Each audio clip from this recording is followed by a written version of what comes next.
Hello बच्चा लोग। तो ये भी मॉडर्न फिजिक्स से रिलेटेड क्वेश्चन है कि यूरेनियम जो है पीबी बन जाता है।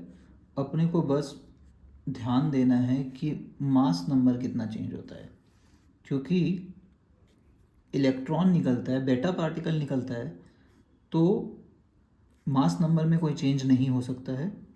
तो मास नंबर का जितना भी चेंज है, जो कि यहाँ पे दिख रहा है 32 का चेंज है, वो आया होगा हीलियम के कारण। एक हीलियम का 4 मास होता है, तो टोटल यहाँ पे हीलियम जो लगा होगा अल्फा पार्टिकल, हीलियम 2+, वो कितना फॉर्म हुआ होगा एक यूरेनियम से 8। ठीक है, अब हम लोग को यूरेनियम का मोल्स चाहिए होगा। यूरेनियम का देखिए गिवन मास पता है कितना है, 68 इंटू 10⁻⁻6। मोलर मास कितना होता है, मोलर मास नहीं भी पता है तो मास नंबर पता है 238। तो मोल्स क्या होता है, given mass by molar mass. इतना मोल्स ऑफ यूरेनियम है। ठीक है, एक मोल में 8 हीलियम निकलता है। तो पहले ये समझना है कितना मोल्स हीलियम जो है टूटा है। अब देखिए क्या बोला है, if the number of alpha particle that it would emit during its radio active DK of इतना इन 3 हाफ लाइफ इज इतना, तो what is Z. 3 half life, तो देखिए 3 हाफ लाइफ में कोई भी चीज़ कितना बन जाता है, फर्स्ट हाफ लाइफ में x/2, दूसरे हाफ लाइफ में और आधा, तीसरे हाफ लाइफ में और आधा। मतलब x से x/8 बन गया है। तो कितना गायब हुआ, x माइनस x/8, 7x/8। समझ में आया क्या हुआ, कितना गायब हुआ। तो x कितना है, इतने मोल्स। तो कितना यूरेनियम जो है वो टूटा, टूटा तभी तो कुछ बना, डिके हुआ, ख़त्म हुआ। तो 7/8 टाइम्स ऑफ दिस नंबर, इतने मोल्स यूरेनियम साहब गायब हो गए। अब एक मोल से होता है 8 हीलियम, तो इतने मोल से कितना होगा, इतना इंटू 8। एक और चीज़ यहाँ से ये आएगा अपने मोल्स में, है ना।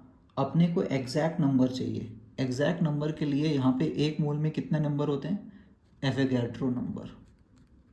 ठीक है, तो ये आया।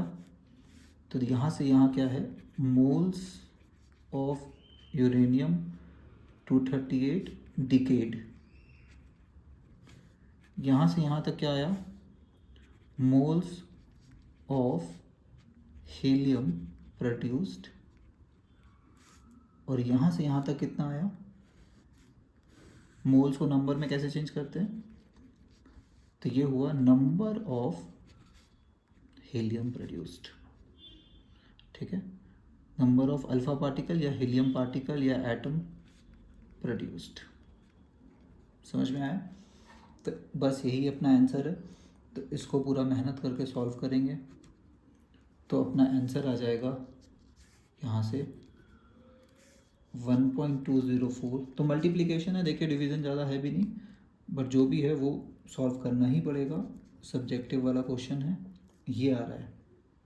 ठीक है, और तो हम लोग को बोला था 10⁻18 के टर्म्स में बता दे कितना होगा।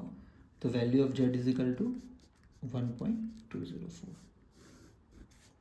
ठीक है, तो ये कॉन्सेप्ट की बातें हैं, इसको ज़्यादा समझना है, क्योंकि नेक्स्ट बार ऐसा ही पैटर्न का क्वेश्चन आया तो अपने से बन जाना चाहिए। ठीक है, चलिए bye everybody, thanks a lot.